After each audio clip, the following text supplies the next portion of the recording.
Hello students, welcome to maths and more. आज हम class 10th का जो सीबीएसई का 2023-24 का सैंपल पर आया मैथ्स का, बाकी तो सारा आ गया, सैंपल पर आ गया आप, तो उसका पूरे पेपर मैथ्स को मैं पूरा तरह सॉल्व करूंगा और डिटेल में सॉल्व करूंगा। ये क्वेश्चन जो दिया है, एमसीक्यू भी जो दिया है या कोई भी क्वेश्चन दिया है, तो वो क्वेश्चन के अलावा कैसे उसमें क्वेश्चन और बन सकते हैं वो बताऊंगा। इसमें एक चीज है कि आप लोगों के क्वेश्चन पेपर पहले आप प्रिंट निकाल लो। ये निकालने के लिए आप cbseacademic.nic.in पे जाओगे, वहां पे आपको ये सीबीएसई का पेपर खोलोगे तो इस तरह का मोबाइल में खुलेगा, इस तरह का खुलेगा। इसमें आप ऐसे देख सकते हो, सबसे ऊपर साइंस का पेपर दिया है 10th का, और बीच में आपका मैथमेटिक्स स्टैंडर्ड और बेसिक करके दिया है, तो और इसमें क्वेश्चन पेपर दिया और बगल में एमएस करके ये आपका सॉल्यूशन भी दिया है। तो इस तरह आप निकाल सकते हो और उसके बाद से आप एक एक क्वेश्चन को देखो, पेन कॉपी लेके बैठो, वीडियो देखने से पहले पेन कॉपी लेके और लिखोगे रिटेन में, तभी आपको अच्छी तरह समझ में आएगा। इसमें पहला क्वेश्चन दिया है सेक्शन ए में, 20 क्वेश्चन है, 20 क्वेश्चन दिए हैं सेक्शन ए में। तो इसमें पहला क्वेश्चन कह रहा है कि if two positive integer A and B, A और बी दो पॉजिटिव इंटीजर है, written as A equal to दिया X cube Y square and B दिया है एक्स वाई क्यूब। फिर एक्स एंड वाई, एक्स और वाई जो है, आर कह रहा है कि पॉजिटिव आर प्राइम नंबर, ये आपके एक्स और वाई प्राइम नंबर है, एक्स वाई प्राइम नंबर है, एक्स वाई जो है प्राइम नंबर है। तो इसमें कह रहा है कि then the result obtain by dividing the product of the prime positive integer by the LCM of A B. जो आपको फाइंड करने के लिए कह रहा है इन दोनों का product A into B upon कह रहा है कि LCM of A comma B, इसकी वैल्यू आपसे पूछ रहा है। तो सबसे पहले देखो इसका हम एलसीएम कैसे, प्रोडक्ट तो आप लिख लोगे, यहाँ पे प्रोडक्ट में आ गया आपका x cube Y square into x Y cube, ये आपका प्रोडक्ट हो गया सिंपली। अब इन दोनों का एलसीएम कैसे निकालते हैं? कभी भी इस तरह क्वेश्चन आप इसमें जाके देखोगे एग्जाम्पलर, आपको बोर्ड की तैयारी करनी है, सबसे पहले आप लोग एनसीईआरटी करो, एनसीईआरटी के बाद एग्जाम्पलर करो, एग्जाम्पलर आप करोगे अच्छी तरह से, उसके बाद से कोई भी सैंपल पर लेकर आप सॉल्व कर सकते हो। तो अभी ए दिया है, बी दिया है यहाँ पे, अब इसका एलसीएम निकालने के लिए क्या करते हैं, पहले देखो यहाँ एक्स दिया है प्राइम नंबर और यहाँ एक्स यहाँ भी है, तो यहाँ एक्स क्यूब है, यहाँ पे एक्स है, तो जो हाईएस्ट पावर है एक्स क्यूब और एक्स में हाईएस्ट पावर एक्स क्यूब का है, तो यहाँ पे एक्स क्यूब आ जाएगा। फिर आपको क्या करोगे, इंटू कर लो या ऐसे डॉट भी लगा सकते हो, वाई स्क्वायर या वाई क्यूब, तो वाई स्क्वायर और वाई क्यूब में हाईएस्ट पावर आपका क्या है, वाई क्यूब का है ये वाला, तो यहाँ पे आ गया वाई क्यूब।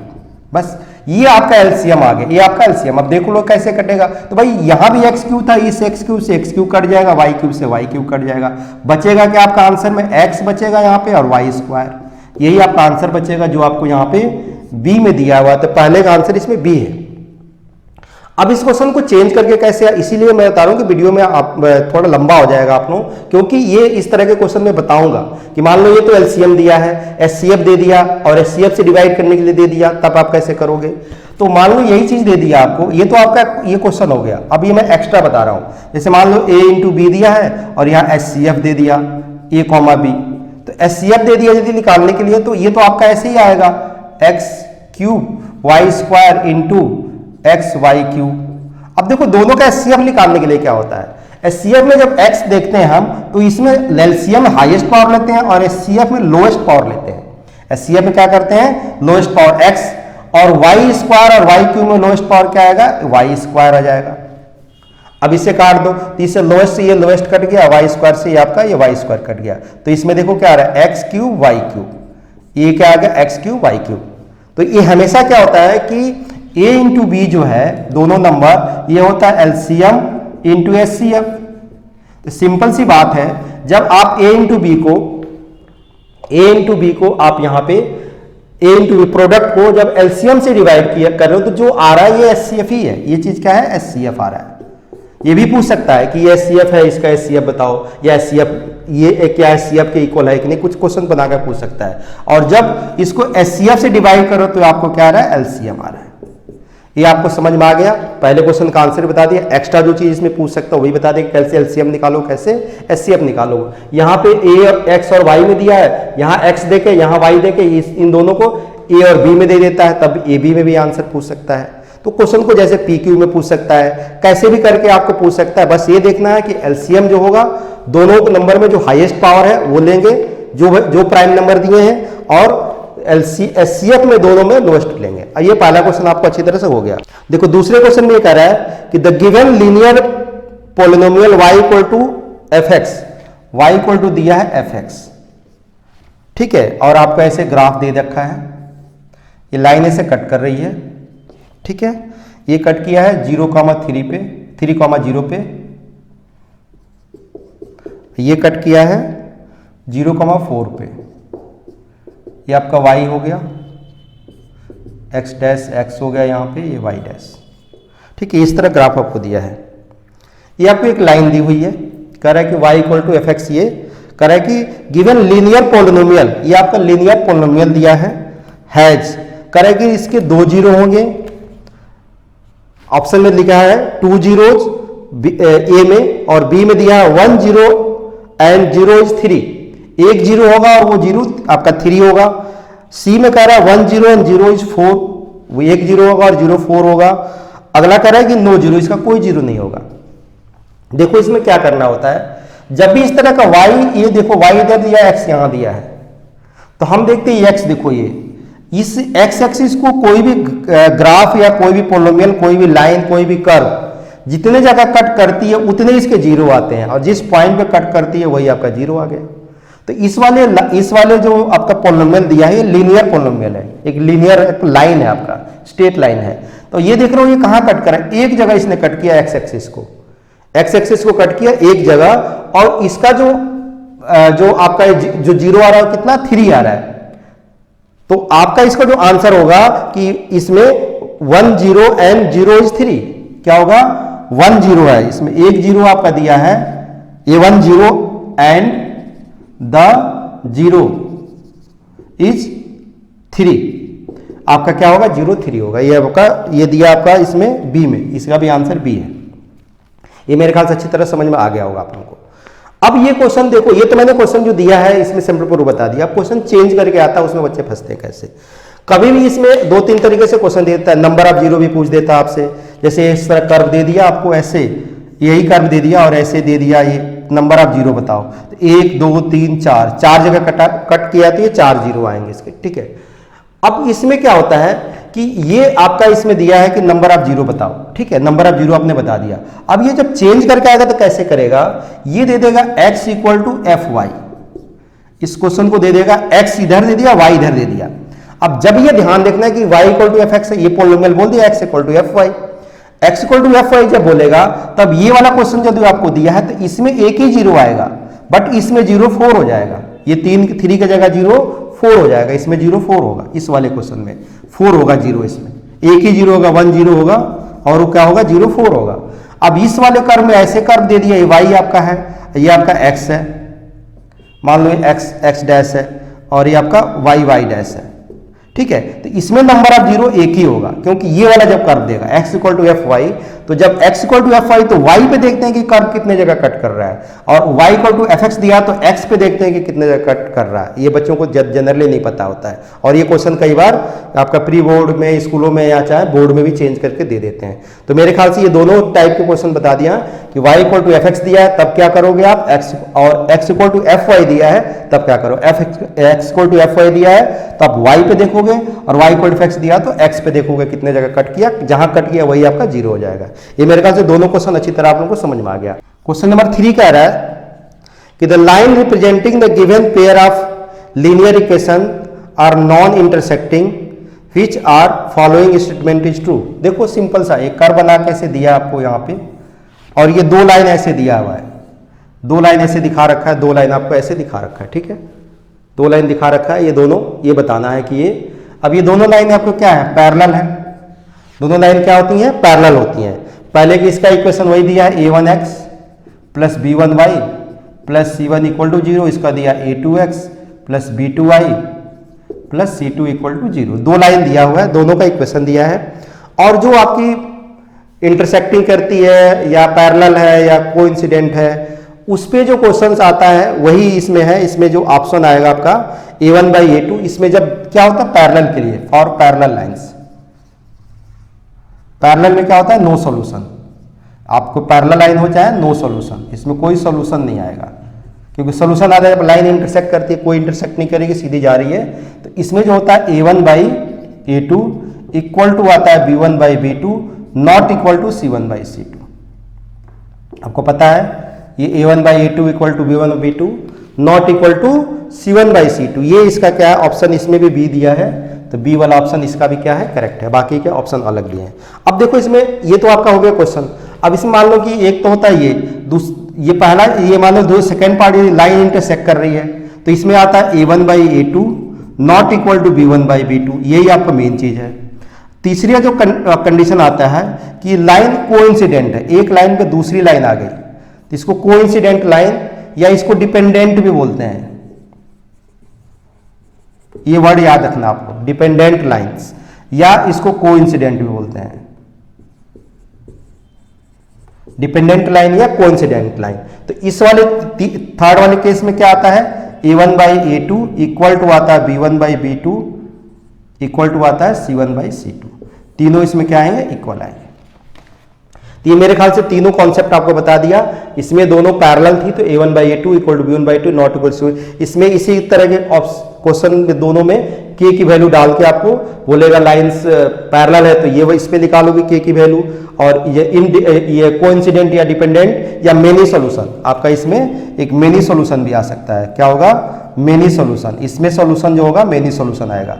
ये तीन चीज डिपेंडेंट कोइंसिडेंट मेनी सॉल्यूशन। इसमें क्या आ गया पैरेलल नो सॉल्यूशन। इसमें इंटरसेक्टिंग, ये आपका क्या है इंटरसेक्टिंग और क्या होगा नो सॉल्यूशन, इसमें वन सॉल्यूशन, सॉरी इसमें वन सॉल्यूशन आएगा या यूनिक सॉल्यूशन भी बोलते हैं, वन सॉल्यूशन या यूनिक सॉल्यूशन। ये ध्यान रखना आपको कि एक सॉल्यूशन पूछेगा या यूनिक सॉल्यूशन पूछेगा इसमें, ठीक है। जहां लाइन इंटरसेक्ट है इसमें एक के ऊपर एक चढ़ रही है लाइन, तो इसलिए कोइंसिडेंट डिपेंडेंट भी बोलते हैं, और इसमें मेनी सॉल्यूशन होता है, ठीक है, या इनफाइनाइट सॉल्यूशन भी बोलते हैं। तो मेरे ख्याल से ये थर्ड क्वेश्चन भी अच्छी तरह समझ में आ गया। जो एक क्वेश्चन दिया तो उसका आंसर बता दिया, और भी जो इसमें बन सकते हैं क्वेश्चन मैंने बता दिया। फोर्थ क्वेश्चन में कह रहा है कि the nature of the root of the quadratic equation दिया है, क्वाड्रेटिक इक्वेशन दिया 9x² - 6x - 2 इक्वल टू 0। इसका नेचर ऑफ द रूट्स बताना है इस इक्वेशन का। अब देखो इसमें क्या होता है, किसी भी इक्वेशन का नेचर ऑफ द रूट बताने के लिए उसका हम डी निकालते हैं। डी को क्या बोलते हैं डिस्क्रिमिनेंट, क्या बोलते हैं डिस्क्रिमिनेंट। तो डिस्क्रिमिनेंट जो होता है डी होता है b² - 4ac। अब डी इसमें इस क्वेश्चन के लिए पहले देखो डी की वैल्यू क्या आ रही है, तो b की जगह क्या है, ये आपका कंपेयर करो किससे ax² + bx + c = 0।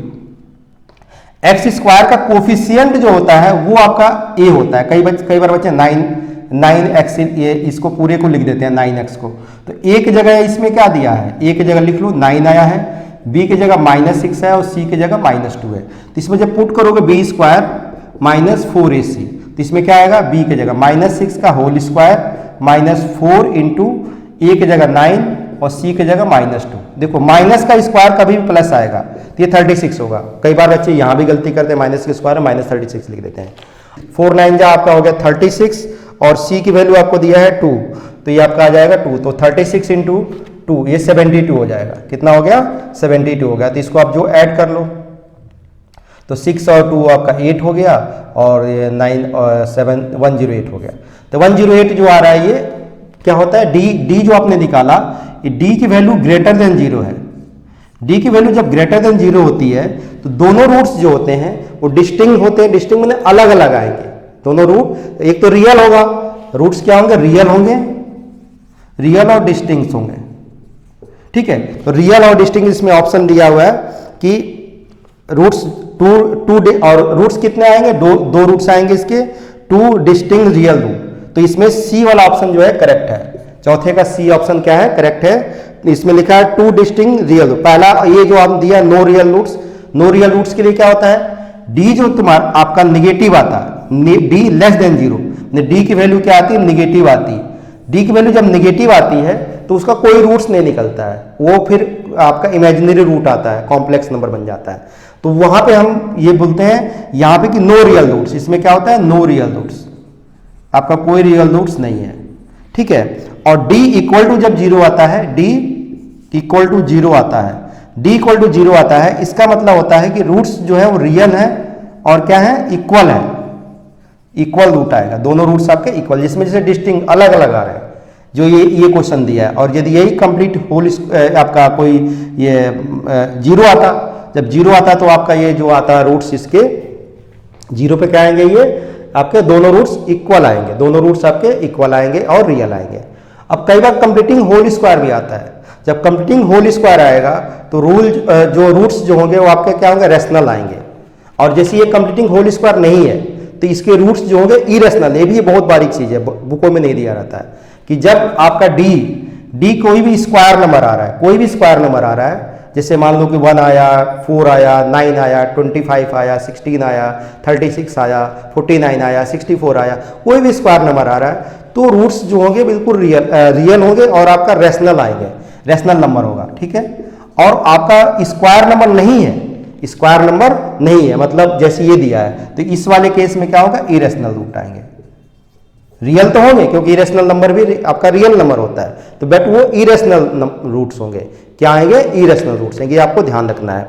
और एक चीज और आपको ध्यान रखना है कि जैसे कोई आपको इसके पता है कि रूट्स अल्फा बीटा आते हैं, इस पे क्वेश्चन दे देते हैं, कोई एक रूट आपको दिया है इरेशनल नंबर, जैसे 2 प्लस रूट 3 दे दिया, एक रूट मान लो 2 प्लस रूट 3 दे दिया। अब बोला कि आप क्वाड्रेटिक इक्वेशन निकालो। मैं देखो ये क्वेश्चन में अलग से भी एक्स्ट्रा पढ़ाते चले जा रहा हूं, जो जो दिमाग में आ रहा है, जो बोर्ड में आते हैं, मैं बोर्ड के अकॉर्डिंग तैयारी करा रहा हूं। तो आपको ये देखो ये क्वेश्चन में कभी का खत्म हो गया, फोर्थ में एक्स्ट्रा पढ़ा रहा हूं, ये सीखोगे सब बोर्ड के लिए बता रहा हूं। आपको बोर्ड की तैयारी करना है तो पूरा वीडियो देखो ध्यान से, आपको बहुत फायदा होगा। अब ये देखो इसमें मैं बता रहा था कि यदि एक रूट दिया यहाँ पे, इस तरह क्वेश्चन आते हैं, क्योंकि जो जो दिमाग में आता है टीचर के 30 साल से ऊपर हो गया मेरे को पढ़ाते हुए, तो वो चीजें मैं बता देता हूं उसी समय। तो इसमें जैसे दिया है कि एक रूट यदि अल्फा दिया है 2 प्लस रूट 3 और आपको क्वाड्रेटिक इक्वेशन मान लो दे दिया निकालने के लिए, क्वाड्रेटिक इक्वेशन निकालो। अब कैसे निकालोगे, एक ही रूट दिया है तो कभी भी ये कौन सा रूट है, ये इरेशनल रूट है, ये क्या है आपका इरेशनल रूट्स है, इरेशनल नंबर है ये। तो इरेशनल जब रूट होता है एक अल्फा, तो बीटा डायरेक्ट इसका कॉन्जुगेट हो जाता है 2 माइनस रूट 3। आपका जो रूट जो इरेशनल नंबर है उसका साइन चेंज कर दो बस। यदि अल्फा आपको दिया है तो बीटा पे क्या निकाल सकते हो, 2 माइनस रूट 3। अब यहाँ सम निकाल दो, सम आपको पता है अल्फा प्लस बीटा होता है, दोनों को जोड़ोगे रूट जो 4 आ जाएगा। अब प्रोडक्ट निकालोगे, दोनों को स्क्वायर करोगे, 2 का स्क्वायर 4 और ये 4 माइनस 3, ए भाई ये दोनों का प्रोडक्ट करोगे ना, ए प्लस बी और ए माइनस बी, तो ए स्क्वायर माइनस बी स्क्वायर, 2 का स्क्वायर 4 आएगा और ये 3 में डायरेक्ट बता रहा हूँ 1 आ गया। अब निकाल लो क्वाड्रेटिक जो आपका इक्वेशन आएगा, क्वाड्रेटिक इक्वेशन जो आपका होगा ये आपका आ जाएगा x square minus S x plus p equal to 0। तो यहाँ पे एक्स स्क्वायर हो गया माइनस एस कितना आ रहा है 4 और एक्स प्लस पी आपकी वैल्यू 1 आ रही है इक्वल टू 0, ये आ गया आपका। तो ये इस तरह आप निकाल सकते हो जब आपको एक रूट दिया है और वो इरेशनल रूट दिया है, जैसे 2 प्लस रूट 3, तो रूट 3 वाले वैल्यू की उसको हम प्लस माइनस यहाँ करके, माइनस यदि प्लस दिया तो माइनस, माइनस दिया तो प्लस करके दूसरा रूट निकाल के सम निकाल देते हैं, प्रोडक्ट निकाल देते हैं। और ये क्वाड्रेटिक इक्वेशन निकालने का फार्मूला होता है X square minus S x plus P. अब X square minus 4x plus 1 0। अब जब क्वाड्रेटिक पॉलिनोमियल निकालना होता है तो 0 दिया रहता है, उसका px का फार्मूला होता है इस तरफ। क्वाड्रेटिक पॉलिनोमियल का निकालोगे तो x यहाँ k आता है, यहाँ पे k लगाते हैं क्योंकि कई उसके एस एक्स प्लस पी इस तरह आएगा आपका क्वाड्रेटिक पॉलिनोमियल। क्वाड्रेटिक पॉलिनोमियल में k लग के आता है, क्वाड्रेटिक क्वेश्चन में k लगने की जरूरत नहीं क्योंकि यह जाके इधर 0 हो जाएगा। तो मेरे ख्याल से अच्छी तरह ये फोर्थ क्वेश्चन आपको समझ में आ गया होगा।